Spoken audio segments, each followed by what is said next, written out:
देखो इसमें अपने को क्या क्या चीज दी है, क्षेत्रफल और आयतन के बारे में पढ़ना है, ठीक है। क्षेत्रफल और आयतन दो चीजें, पर यहां पे समझना बहुत ध्यान से। यहां पे देखो ये क्षेत्रफल और आयतन, क्षेत्रफल के बारे में अपन ने पढ़ लिया है पहले, ठीक है। क्षेत्रफल के बारे में इसके पहले वाले पाठ में मैंने आपको जो 12 पाठ था, ठीक है, उसमें त्रिभुज के क्षेत्रफल में मैंने क्षेत्रफल क्या होता है, आयतन क्या होता है, उसकी परिभाषा, उसका बेसिक मैंने आपको बता दिया था। तो एक बार फिर थोड़ा सा अपन रिवीजन कर लेते हैं। क्षेत्रफल क्या होता है, किसी भी आकृति की लंबाई और चौड़ाई, ठीक है, लंबाई और चौड़ाई, चौड़ाई को समय समय पर ऊंचाई भी अपन बोल सकते हैं, ये बात मैंने समझा दिया था।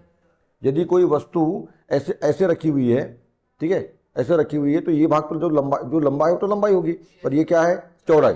पर इसी को अपन क्या करते हैं, ऐसा कर दे, ठीक है, तो लंबाई रहेगी, पर जो चौड़ाई थी वो ऊंचाई हो जाती है, ठीक है। तो वो वस्तु किस हिसाब से रखी हुई है, मतलब क्षैतिज में है या फिर वो मतलब ऊर्ध्वाधर है, ऐसे है ना, आड़ी में कि खड़ी में, उसके ऊपर डिपेंड करता है। तो लंबाई गुणित चौड़ाई या ऊंचाई जो भी है, ठीक है। तो लंबाई गुणित चौड़ाई क्या होता है, क्षेत्रफल होता है। उसी प्रकार से लंबाई गुणित चौड़ाई गुणित ऊंचाई, ठीक है, ये क्या होता है, आयतन होता है। ठीक है, मतलब कोई भी वस्तु है ना, यहाँ पे अपन आकृति करेंगे, कोई भी वस्तु, अच्छा हाँ, यहाँ पे एक बात याद आया कि यहाँ पे चौड़ाई और ऊंचाई, जैसे आप लोग कॉपी में टेबल के ऊपर लिखते हो, टेबल के ऊपर रख कर लिखते हो, तो आपकी जो कॉपी की जो है, कैसे रखते हो उसको, समतल में रखते हो ऐसा।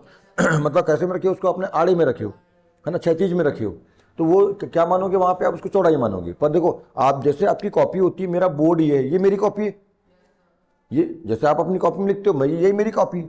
तो मेरी कॉपी कैसी, दीवार पर लगी रहती है, बोर्ड जनरल दीवार पे होते हैं, ठीक है। तो ये कैसी है, ये ऊर्ध्वाधर है, ठीक है, ऊर्ध्वाधर है। तो देखो अब जैसे ये बोर्ड दिख रहा है, अब ये बोर्ड की क्या है, लंबाई, और ये क्या है, इसकी ऊंचाई।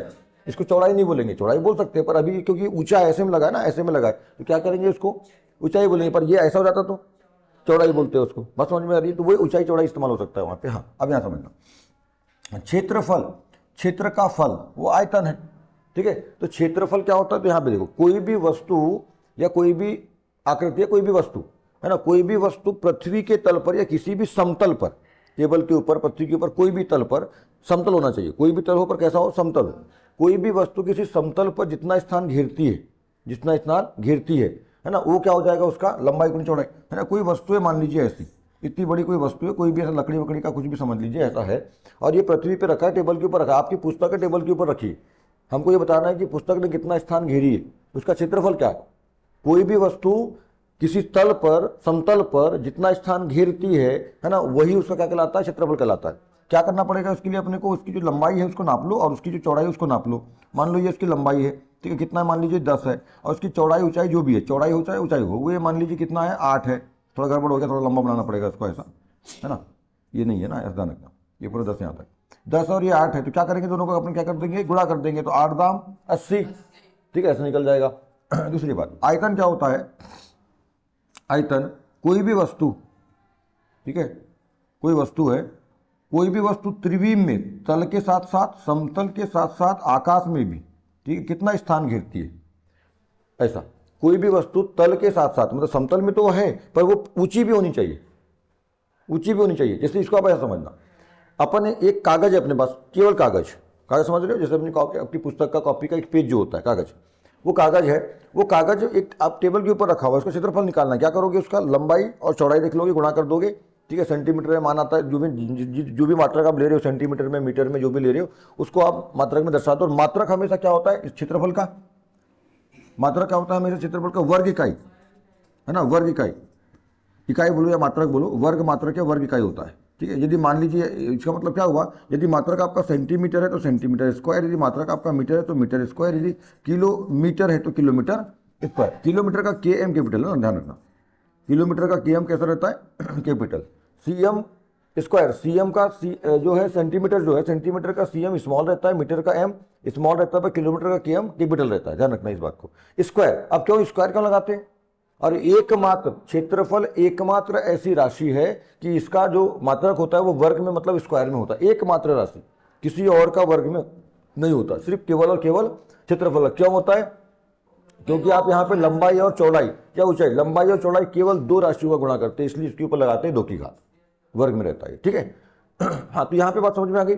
ये यदि कोई कागज है, उसको अपन रखते हैं तल पे, उसकी लंबाई चौड़ाई नाप लेंगे और निकाल लेंगे, क्या निकलेगा, वो क्षेत्रफल, ठीक है, आयतन कहते हैं। मान लीजिए कोई कोई मोटी पुस्तक है या बहुत सारी पुस्तक को आप एक के ऊपर एक के ऊपर जमा कितनी बड़ी बना लो, ठीक है, अब क्या होगा, उसने तल में तो स्थान घेरा ही घेरा है, उसने आकाश में भी स्थान घेरा है, वायुमंडल में भी स्थान घेरा है, त्रिविम बोलते हैं इसको।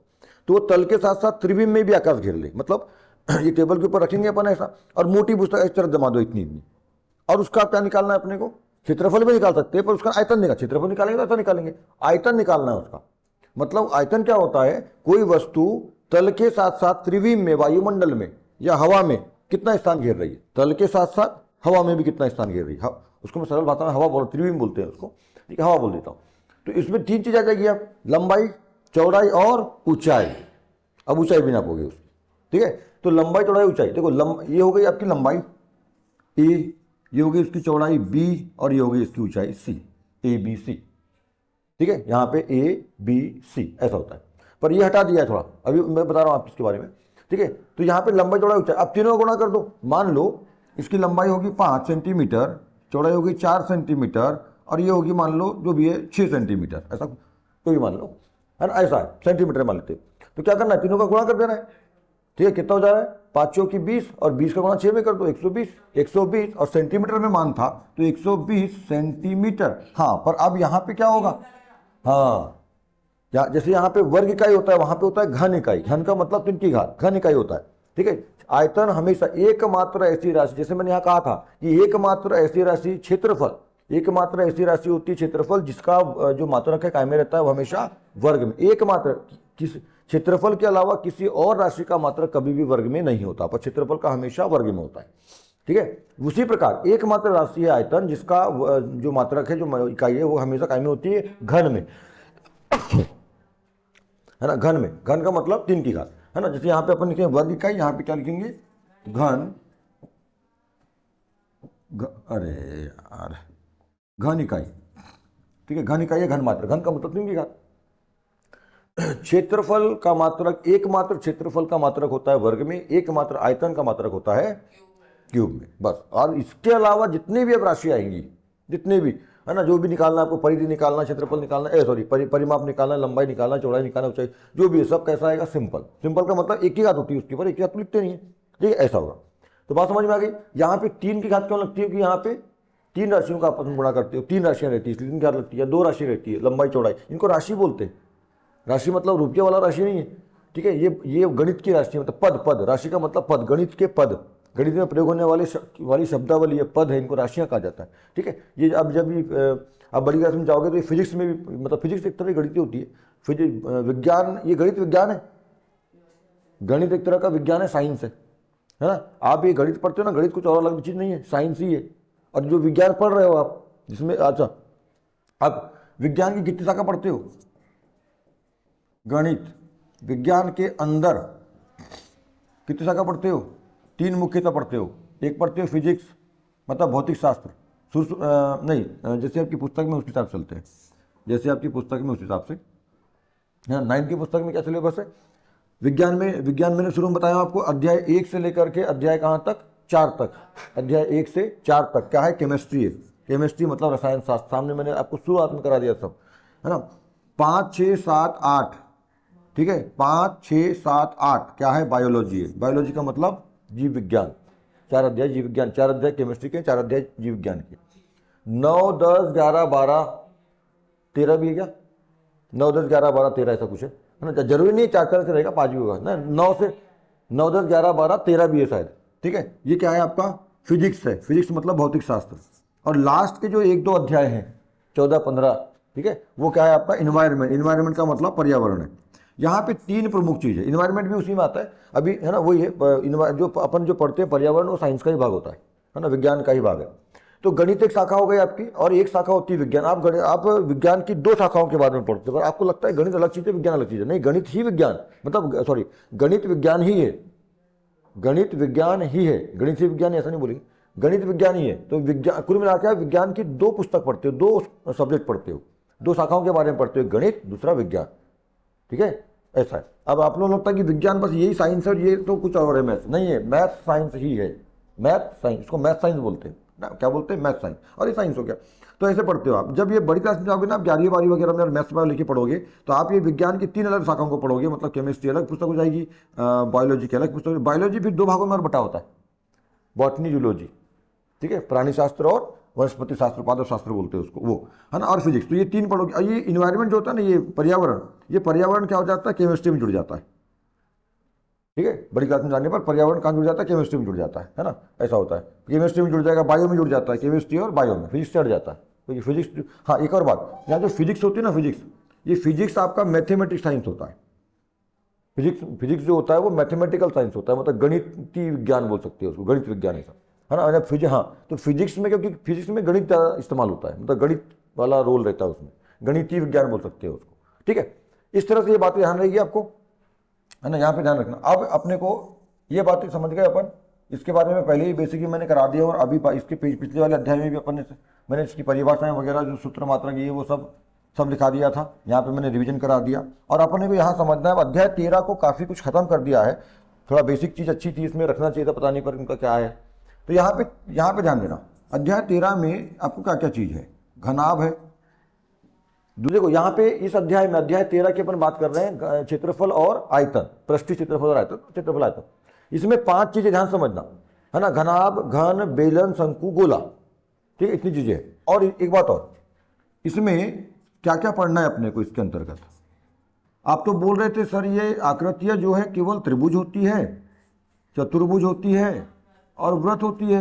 फिर सर ये घन, घनाभ, बेलन, शंकु, गोला, ये तो अलग अलग आकृति दिख रही है पुस्तक में, ये तो सब आप तो बोल रहे थे नहीं होती, चौथी कोई होती नहीं है, ठीक है। ये क्वेश्चन आपके मन में आ रहा होगा, समझना। यहाँ पर घनाभ कुछ और नहीं है, ठीक है, घनाभ कुछ और नहीं है, आयताकार ठोस को घनाभ बोलते हैं।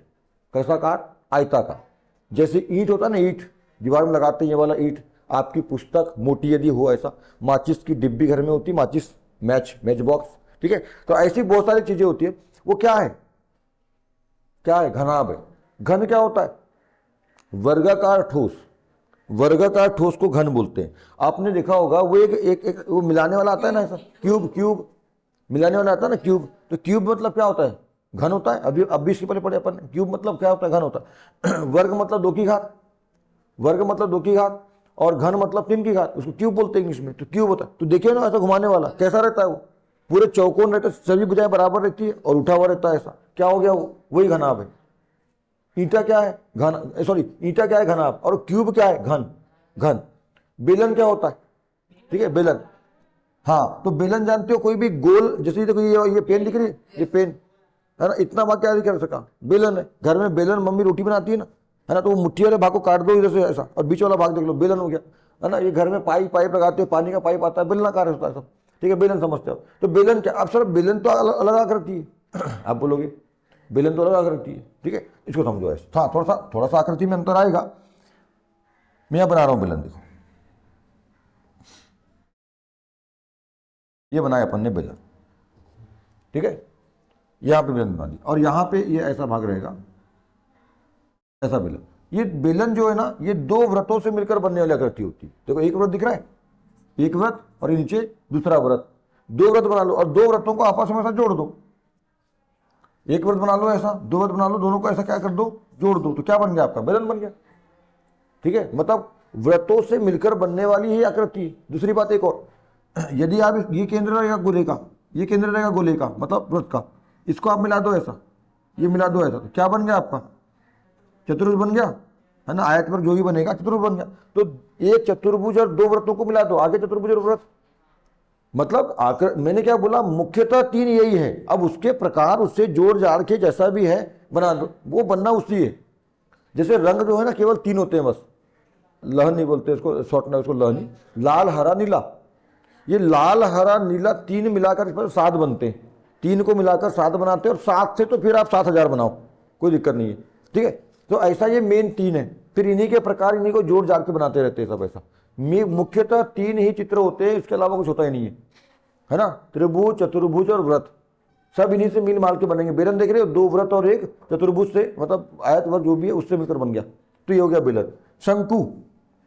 शंकु कुछ और नहीं होता, देखो यहाँ ध्यान दो। शंकु क्या होता है, यहाँ केंद्र था ना, केंद्र, ये केंद्र से ये वाले बिंदु को और ये केंद्र से इस बिंदु को, यहाँ पे जो बिंदु रहेगा ये वाला लास्ट वाला, ये वाला बिंदु, इसको मिला दो, मिला दिए। और उसके बाद इसको मिलाने के बाद में जो भाग है कौन सा वाला, ये वाला भाग, ये वाले भाग को यहाँ से हटा दो,